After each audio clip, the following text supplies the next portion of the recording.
8:41, 19 minutes away from 9 o'clock. Martha Zoller Show just after the top of the hour, ready to talk the issues of the day with you. But right now, we want to bring on our next guest.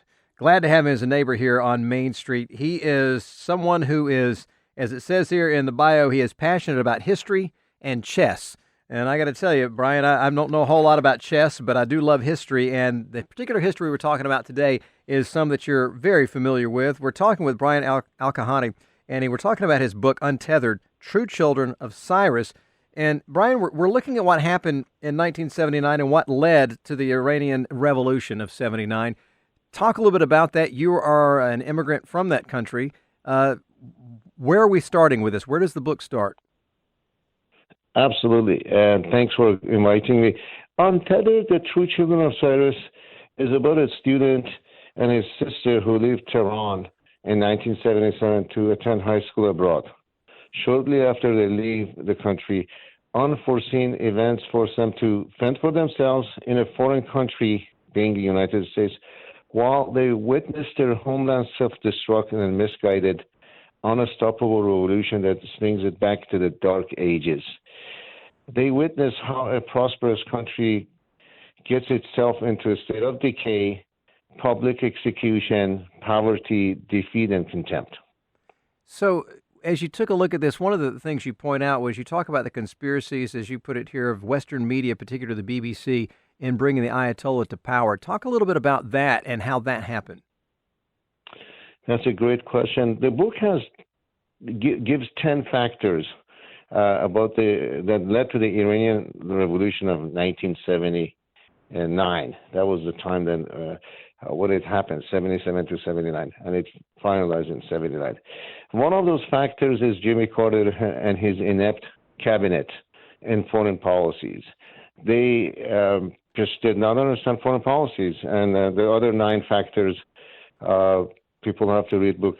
One of the factors is obviously the role the Western media played, particularly BBC, who successfully transformed the granite face of the Ayatollah to a Gandhi-like figure. And it was because they were upset at the Shah's policies in OPEC. He quadrupled the prices of oil in 1973 or 7, between 73 and 74, and that crippled the economy of the United Kingdom. And they wanted to take a revenge on the Shah, who was a very progressive leader who transformed the country into a modern state. So, in your opinion, better if the Shah had stayed, or were there other reforms that you thought might have been needed from the Shah's regime? Comparing the Shah with the Ayatollah is like comparing a modern airplane with a horse or Pony Express, Right. and that's the best analogy I could come up with. The Ayatollah, if the Western media had read his books and quotations, it was comic. This man was comic. I mean, and sometimes it was dark comedy. Like he says in one of his quotations, he said, a university is not a university unless it's a university. And then in another quotation, he encouraged men to have sexual relationship with infants. And it just was a sick man, and he's now becoming a leader of an ancient civilization that at one point in time ruled half of the world.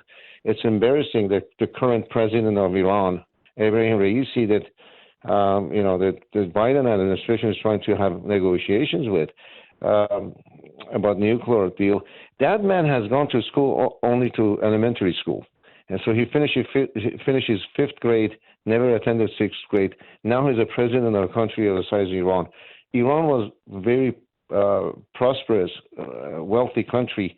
Now people are eating off of trash cans. And so you can see the transformation, in addition to the poverty, addiction, prostitution that never existed in Iran, that they brought in. They have killed thousands of people for their political beliefs. If you have any thoughts against that regime, even having the thoughts will result in getting executed in that country publicly. And that's something So hard for us to imagine yeah, here because we have so much freedom of speech, even with sort of cancel culture coming along. We still can speak out. exactly. And so Iran, in a nutshell, transformed itself from its literacy corps to stoning women to death in public. It's such a transition that is hard to believe. And the unintended consequences are we're forced to have a dialogue with the Iran, that government that cannot be trusted, and the Saudis, that is another government that I personally don't trust, because of the vacuum of power that the revolution has created in the region. There's no stability. The whole region is a mess. And during the Shah, who was pretty much like the sheriff of the region, and there was a lot of stability. And even Jimmy Carter himself called it the island of stability in his speech in Tehran in 1970. December of 1977, the Christmas of 1977. And that was when I was in the United States. Shortly after he left Tehran, the country went into an uprising and revolution, and he sided with the Ayatollah wrongfully fairly quickly, and he betrayed his own friend, the only ally the United States had, one of the most important allies, I would say, in the region. Our guest is Brian Alikhani. The name of the book is Untethered, True Children of Cyrus, and we're talking about the events there in the Middle East. Now, you are from Iran. As you look at your native country there, are you hopeful that things may change one day, or is it just always going to be this dismal? I'm hoping that it would change, because it has to change. If it doesn't change, the whole region will continue to have hardship. It could even cause bigger problems globally. So it has to change. American taxpayers and Iranian people do not benefit when the Iranian government gives them money that it collects from the U.S.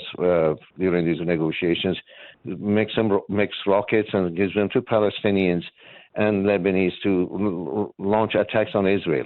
We don't benefit from it. And not even a dime of that money is spent on Iranian people. The American taxpayers don't benefit from it. So there is no option other than this government to change. Otherwise, the world will continue to be an unsafe place. Well, do you think the only way that it can change is another revolution? Is it going to be violent? It is a better option, and nonviolent revolution would be the best option. Other options, like foreign power intervention, is not going to be the greatest option. If it's a bloody revolution, which is possibility, it's still better than having people live under misery, suppression of this medieval government in Iran. And when did you get out, by the way? I'm sorry? When did you leave Iran? I left Iran in 1977. And so the story is pretty much like a memoir about me and my sister, but it's more like the book is like history, politics, and it's a story like a drama. So a lot of people like the story part of it. What happens to these two students because you can't predict the next day. It was a roller coaster. So it's a great story, to be honest with you.